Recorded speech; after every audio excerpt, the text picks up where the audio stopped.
And while some people are afraid of ghosts, some people are afraid of witches, I personally am afraid of Tar Heels. I'm not afraid to admit it. So if you agree with me and you're afraid of Tar Heels too, keep watching. If you're not afraid of Tar Heels, keep watching. Shamrock Sports starts now.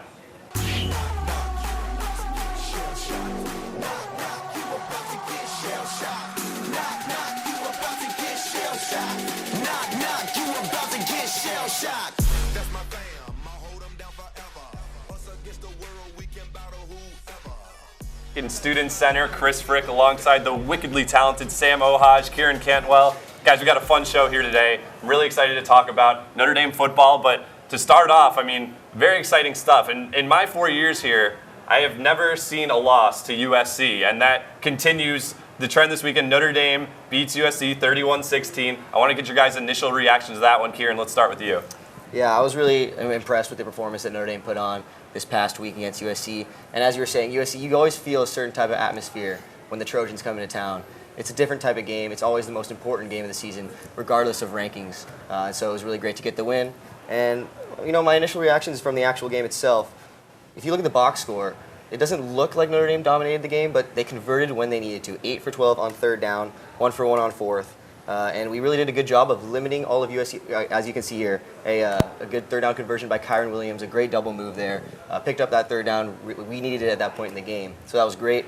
And then holding USC's other playmakers besides Drake London and Keontae Ingram, they accounted for 73% of USC's total yards. So keeping all the other guys under control was something that we did really well. Drake and Ingram, they were going to perform no matter what. But it was really good to key in on those other players. Sam, what about you? I think you guys all made really solid points. But for me, this felt like a vintage Notre Dame game. They were pounding the football in between the tackles. Kyron Williams rushed for over 135 yards and 2 touchdowns.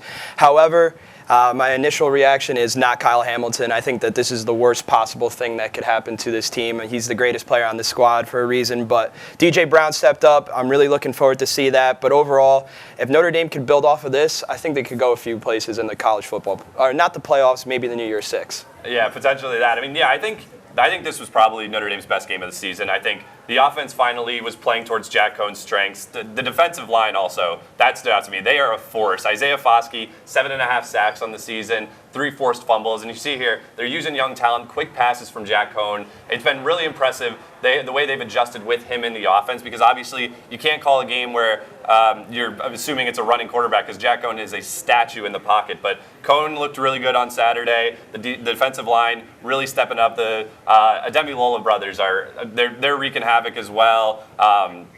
Myron Tagovailoa-Amosa, he's really made the shift to defensive end really well. I've been impressed with him, so I think that's a strong part of the team, and one that's going to need to step up, as you mentioned, Kyle Hamilton out this Saturday.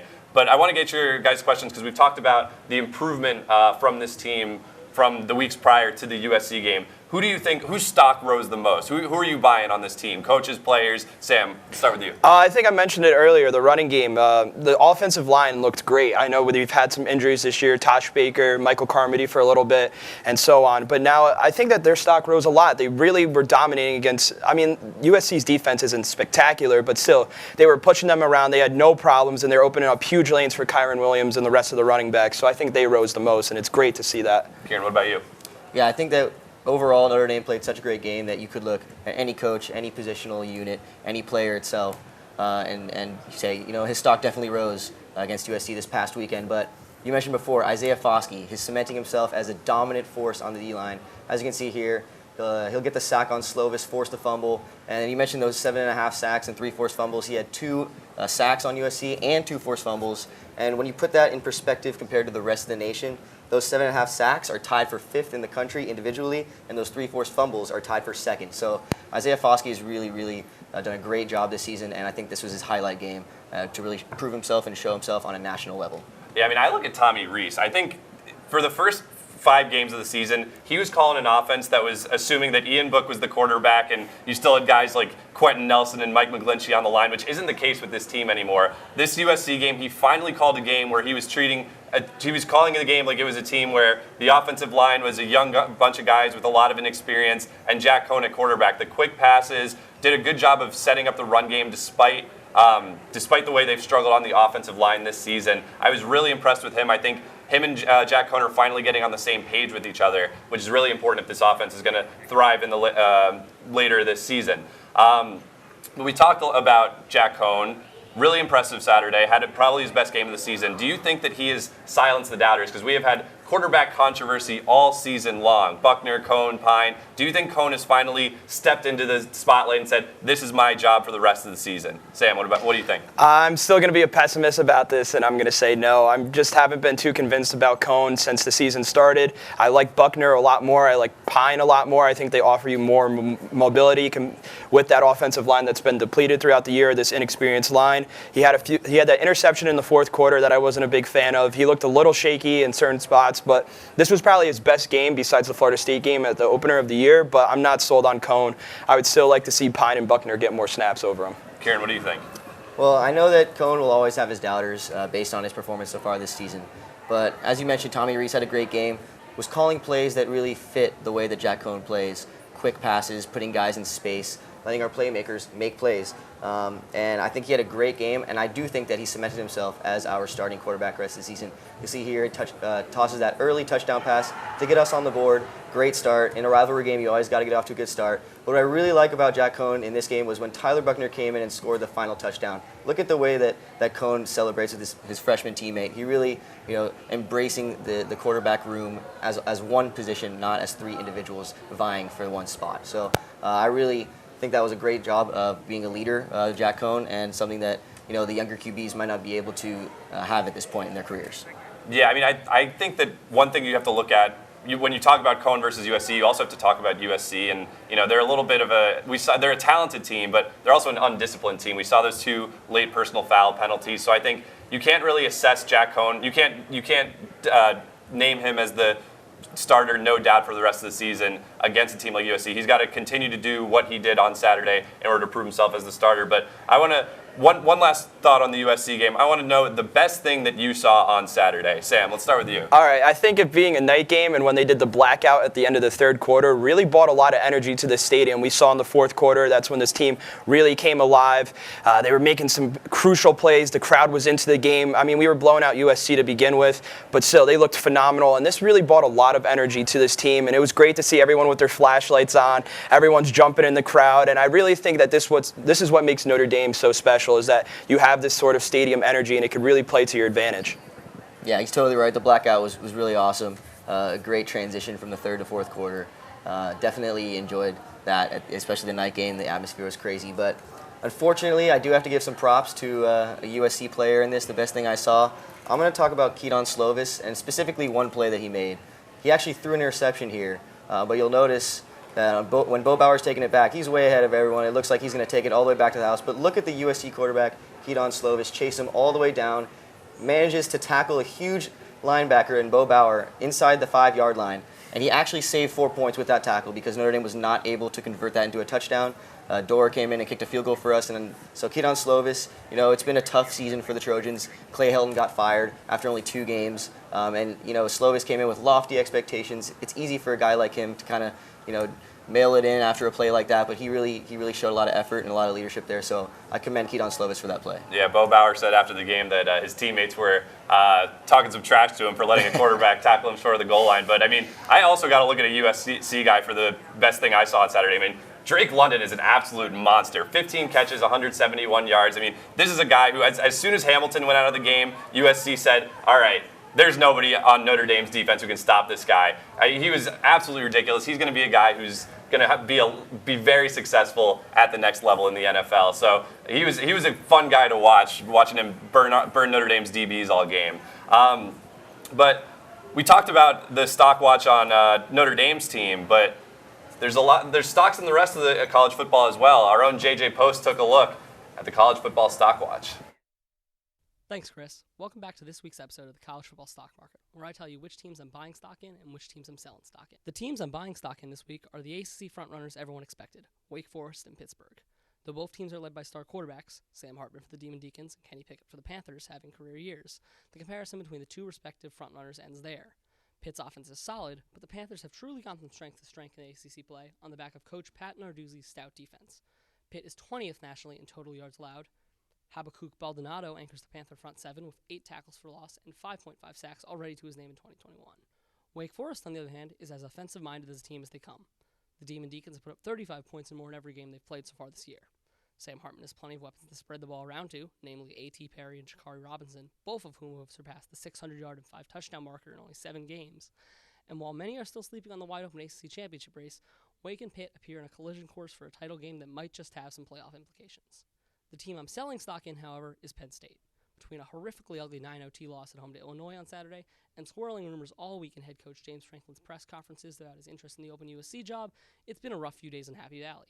The schedule doesn't get better from here for the Nittany Lions either, who still have games against top 3 teams in Ohio State, Michigan, and Michigan State still to come. Of course, this means if Franklin can rally his troops, they can still make a run at the Big Ten title game, but Penn State is on a 2-game losing streak. JJ just showed some highlights from it. Yeah. Those are the 2 teams I'm in on and the 1 team I'm out on. I'm JJ Post. I'm sending it back to the desk. Thank you very much, JJ. We saw the Penn State-Illinois game in JJ's segment. I want to take a look around the rest of college football, and in particular, that Penn State-Illinois 9-overtime thriller. What were you guys' thoughts on the new overtime format? This is really the first time we've seen it on a mainstream level. Sam, we'll start with you. You know, earlier in the week, I wanted to say that I liked it, but on my show with my good friend Jimmy Lewis, we were talking about it, and he was like, this is not really football. He kind of liked that whole traditional, go back and forth, score, and then the whole 2-point conversion really takes away from college football. So maybe I'm a little conflicted, but when Penn State loses, I'm happy. So I guess I'm going to like this rule for today. Kieran, what do you think?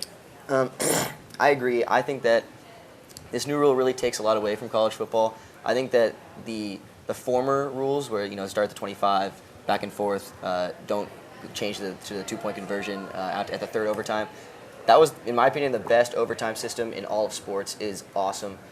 It's really just every team gets the equal opportunity to score, to strategize, and it was evident. I mean, these 2-point conversions are hard to they're obviously hard to convert here, as they only got up to 20 points. But I think that everyone's like, oh, this is the longest game ever, 9 overtimes. Well, that's not really that true. When you think back a couple years ago, the 7 overtime game between Texas A&M and LSU, that got up into like the 70s. So I think of that more as a crazy overtime game, and this of more just the game kind of it was tied at the end of the second overtime, and then they were just trading possessions really. Okay, look, here's the thing, right? This new overtime format is extremely gimmicky. When Notre Dame inevitably loses in this new overtime format, my appreciation of it will probably go down.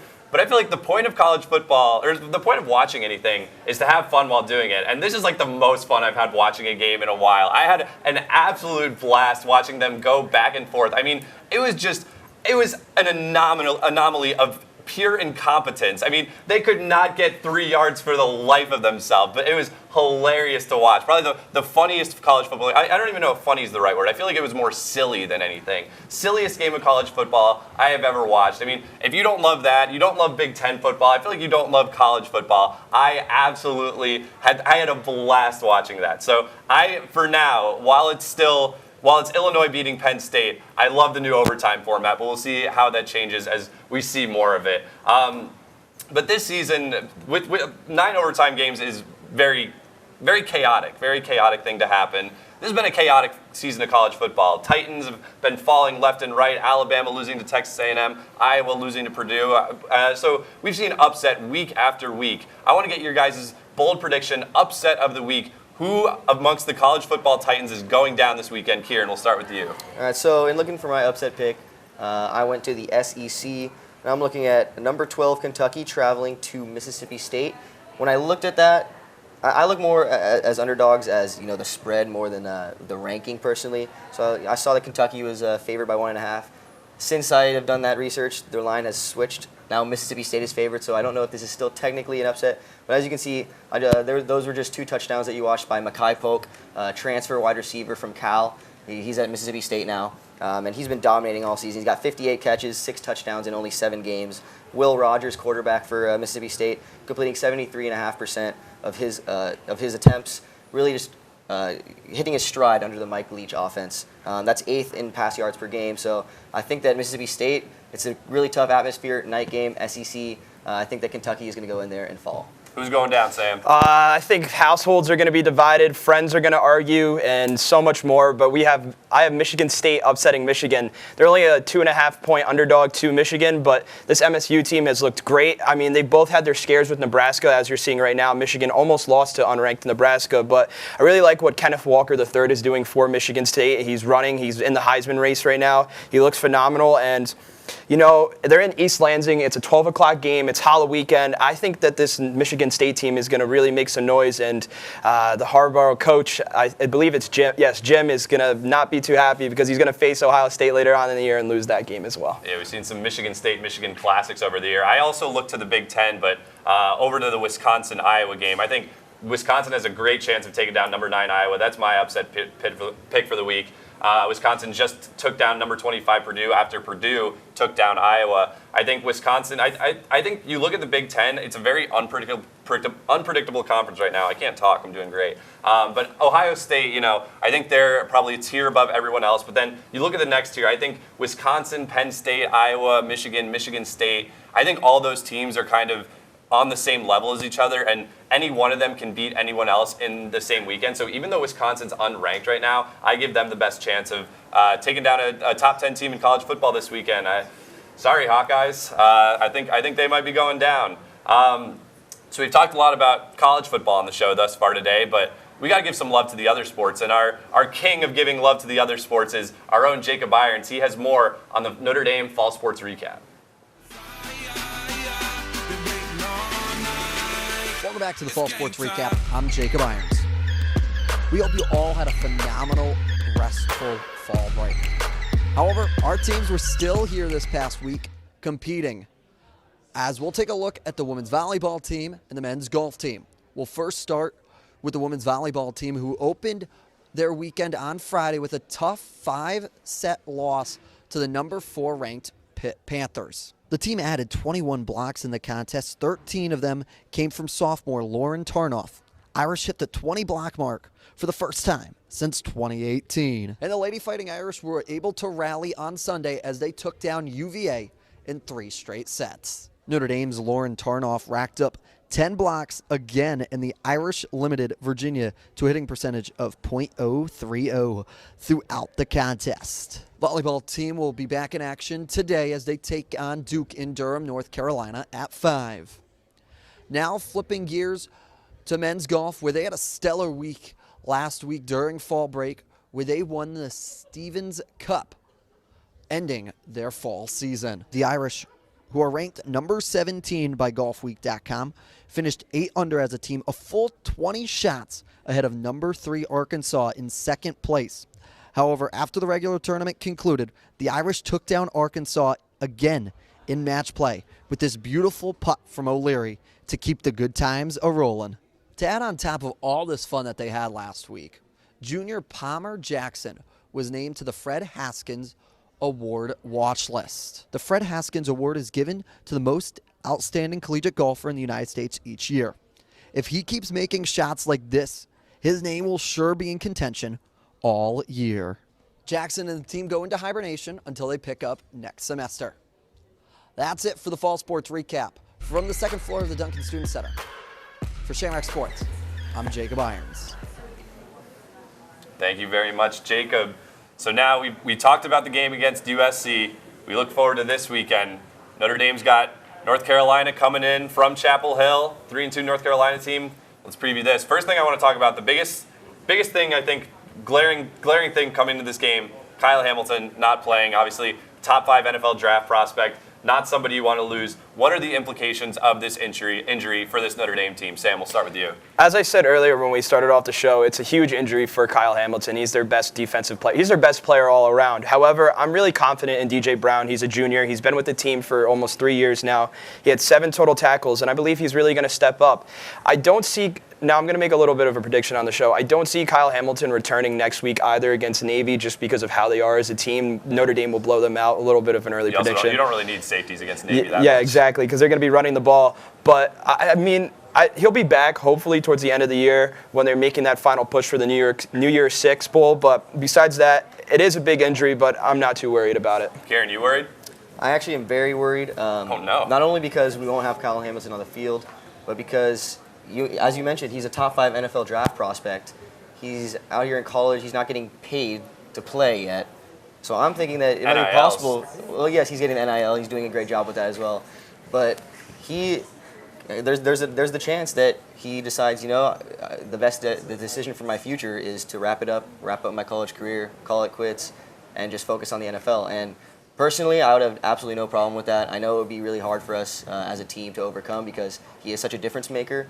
But you have to respect a kid wanting to do what's best for his future. And so if he wants to go to the NFL and make sure that he's healthy going into the NFL, and that gives him the best chance to have a successful beginning to his career, then I'm all for it. But I'm interested to see if that is an option for him. I'm not, in his head. I don't know what he's thinking, but I feel like that's got to be somewhere in the back of his mind. Yeah, those NILs are big time incentive. Offensive line sponsored by Dude Wipes. I mean, that's gotta get you out of bed every morning, make you want to work hard for the football team. But yeah, I don't think you can understate how important Kyle Hamilton is for this team. So I think it's very scary, especially the quarterback they're going up against, Sam Howell. I mean, hasn't put up the numbers that he was projected to preseason, but still a guy who was a Heisman hopeful coming into this season.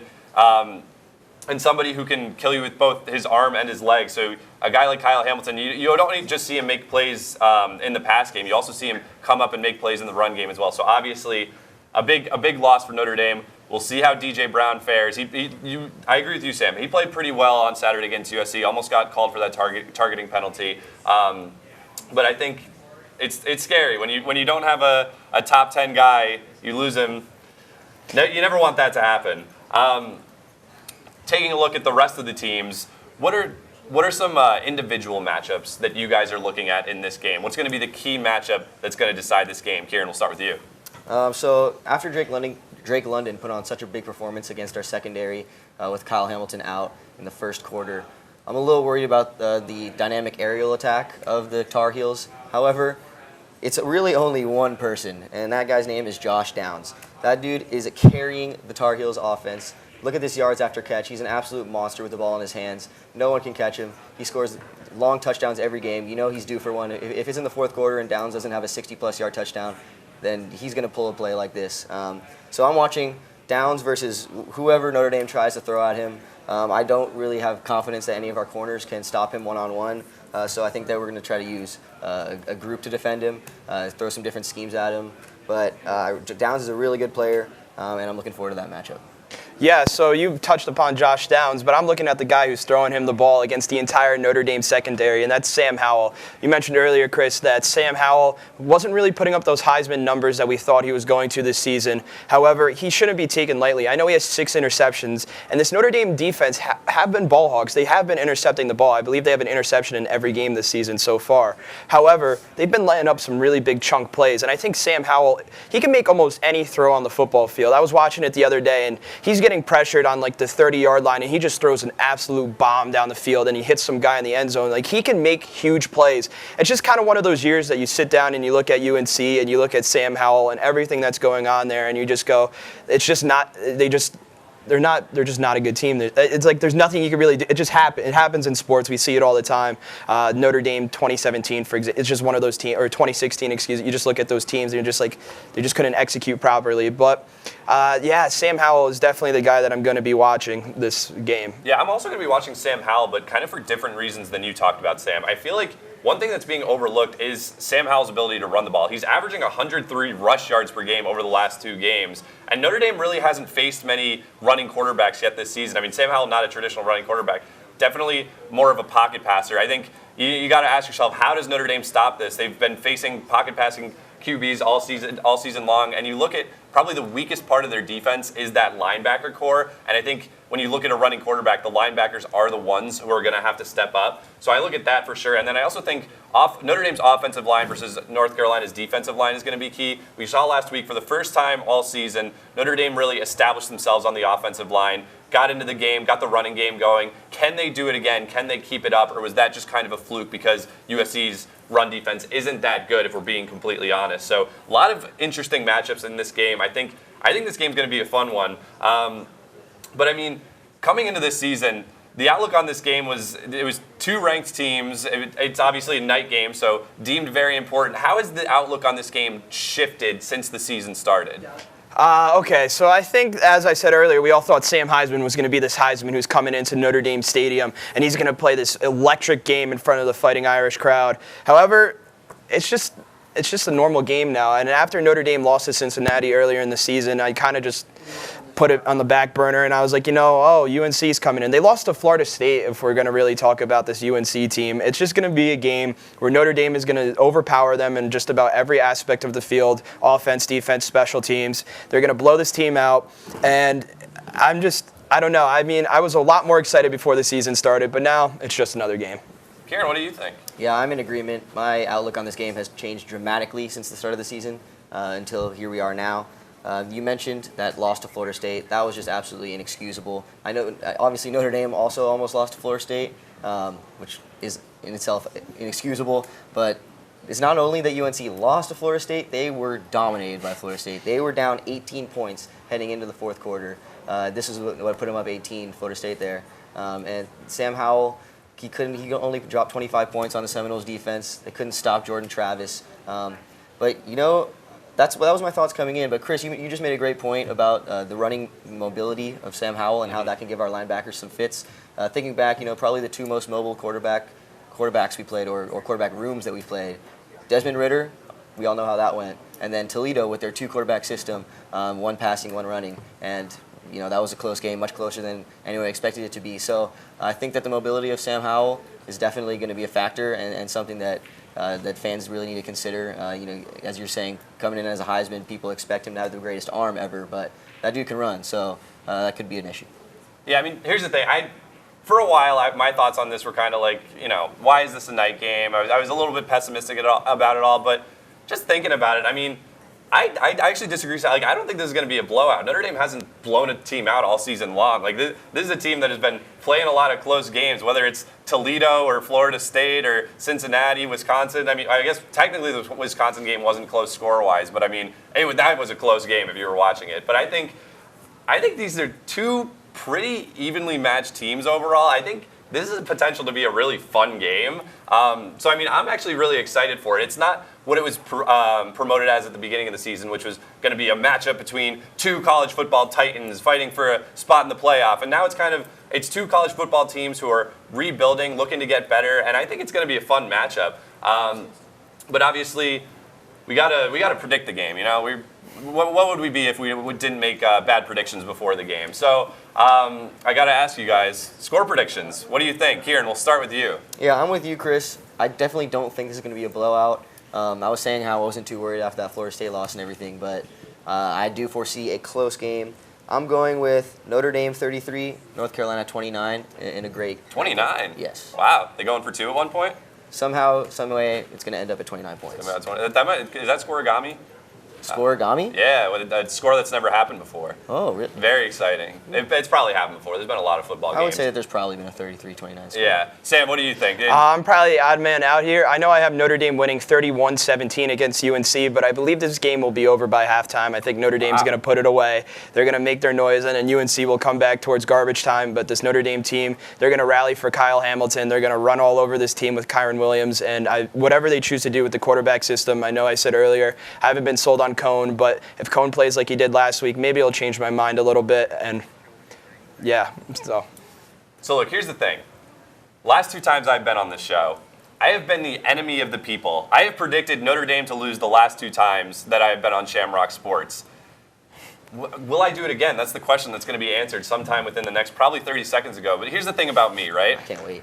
I don't like to be a predictable guy. I don't want people to come on the show and just think I'm going to pick against Notre Dame every time because that's no fun. Then they're going to know what happened. So this time, I'm going to actually predict Notre Dame to win. Not because I think they're going to win, but because I don't want people to come in here thinking I'm picking against them every time. Notre Dame 24, UNC 20. I think it's going to be lower scoring, but I'm excited. So, fun show today, guys. I think we had a lot of fun on this one today. We've got an exciting game coming up tomorrow, an exciting weekend of college football.